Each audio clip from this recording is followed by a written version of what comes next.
Hello friends, Praveena Ahir kitchen YouTube ચેનલમાં આપનું સ્વાગત છે।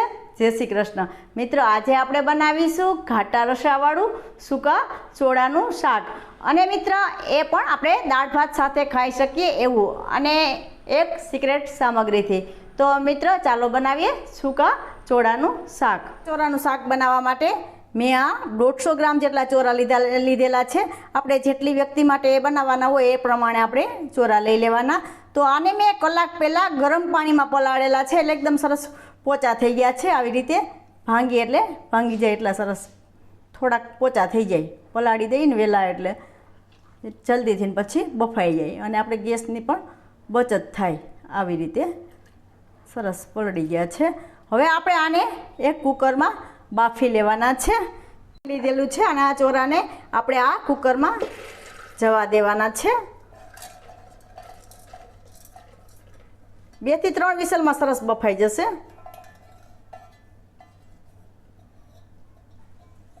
હવે એમાં આપણે પાણી નાખી દઈશું। આપણે ચોળા ડૂબે એટલે આપણે એટલું પાણી નાખવાનું છે અને થોડું નિમક નાખી દઈશું, જેથી આપણા ચોળામાં નિમક ચડી પણ જાય અને આપણા ચોળા પણ જલ્દીથી ચડી જાય। સ્વાદ પ્રમાણે આપણે નિમક નાખી દેવાનું છે। હવે આપણે આ ઢાંકણ ઢાંકી અને બાફી લેવાના છે, અને જ્યાં સુધી આપણા આ ચોળા બફાય ત્યાં સુધી આપણે આમાં નાખવા માટે ડુંગળી અને ટમેટાને સુધારી લેશું। તો મિત્ર, આ ચોળા બફાઈ ગયા છે અને મેં કુકરમાંથી આ તપેલીમાં કાઢી લીધેલા છે। અને આ પાણી જે બાફવાનું છે એ ફેંકી નથી દેવાનું, એ આપણા આ ચોળામાં જ રાખવાનું છે, એને વઘારમાં સાથે જ નાખવાનું છે। તો હવે આપણે આને સાઈડ ઉપર રાખી દઈશું। તો મિત્રો, હવે આપણે આ શાક માટે મેં આ તેલ ગરમ મૂકેલું જ છે। આ અડધો ચમચો મેં સિંગ તેલ નાખેલું છે, અડધી ચમચી હવે આપણે રાઈ નાખીશું। આપણું તેલ ગરમ થઈ ગયું છે મિત્રો। અડધી ચમચી આખું જીરું નાખીશું, થોડી હિંગ નાખીશું। આ મીઠા લીમડાના પાન છે, આ સૂકેલા છે, તમારે આગળ ફ્રેશ હોય તો ફ્રેશ નાખવાના છે। અને એક લાલ મરચું આપણે નાખીશું। અને હવે મિત્ર, મેં એક મીડિયમ ટમેટું લીધેલું હતું, એનું નાનું સુધાર લીધેલું છે, અને એક નાની ડુંગળી લીધેલી હતી, એ પણ એમાં વઘાર કરી લેશું। મિત્ર, આપણે વ્રતમાં રહ્યા હોય અને એકટાણામાં જો આપણે આ શાકનો ઉપયોગ કરવાનો હોય તો આપણે ડુંગળી અને લસણ નથી નાખવાનું।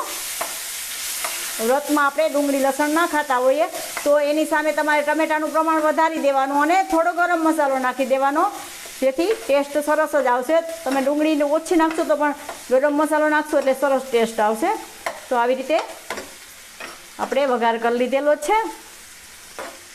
આપણે એકદમ સાદી રીતે આ શાક વઘારીએ છીએ, કોઈ પણ ગરમ મસાલાનો ઉપયોગ કરવાનો નથી। આપણે આમાં ડુંગળી નાખેલી છે, લસણનો ઉપયોગ કરીશું, એટલે આપણે કોઈ પણ ગરમ મસાલાનો ઉપયોગ નથી કરવાનો। લસણ ડુંગળી બંને ગરમ જ હોય છે, તાસીર બંનેની ગરમ હોય છે। તો આવી રીતે હવે આમાં પાવડર મસાલા કરી લેશું। મિત્રો, આ શાક એકદમ મસ્ત તૈયાર થાય છે। તમે દાળ ભાત સાથે ખાશો તો એકદમ આનો ટેસ્ટ મસ્ત આવશે। મેં ચોળા બાફવામાં નિમક નાખેલું હતું એટલે હું નિમક નથી નાખતી। હળદર નાખીશું, ચમચી લાલ મરચું પાવડર નાખીશું। અને મિત્રો, આ લસણ અને લાલ મરચું પાવડરની પેસ્ટ બનાવેલી છે, 7-8 કળી લસણની લીધેલી છે। આવી રીતે હું મારા બધા શાકમાં આવી રીતે પાણીમાં નાખી પેસ્ટ હું નાખું છું। તમે આવી રીતે ક્યારે ટ્રાય ન કરી હોય તો જરૂરથી ટ્રાય કરજો મિત્રો। વારંવાર કહું છું કે આવી રીતે આ પેસ્ટ બનાવીને શાકમાં નાખશો તો 100% તમે 2 રોટલી ખાતા હશો તો 4 રોટલી ખાશો, એટલું મસ્ત આ બધા શાક એકદમ મસ્ત તૈયાર થાય છે। તો આવી રીતે મિક્સ કરી દેવાનું છે પેસ્ટને પણ।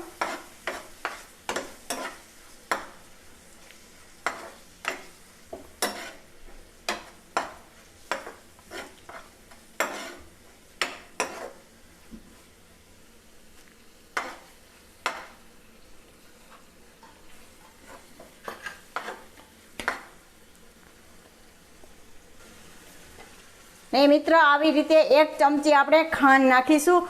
મિત્ર, ખાંડ અચૂક નાખજો, આ શાકમાં કઠોળના શાકમાં એકદમ મસ્ત ટેસ્ટ આવે છે। આપણે આની સાથે થોડુંક લીંબુ પણ પાછળથી નાખીશું, જેથી તીખાશ અને ખટાશને બેલેન્સ માટે થોડી ખાંડ નાખવાની છે. તો પણ તમારા ઘરમાં અથવા આમ ખાતા ન હોય શાક ખાંડવાળું તો તમારે સ્કીપ પણ કરી શકો છો.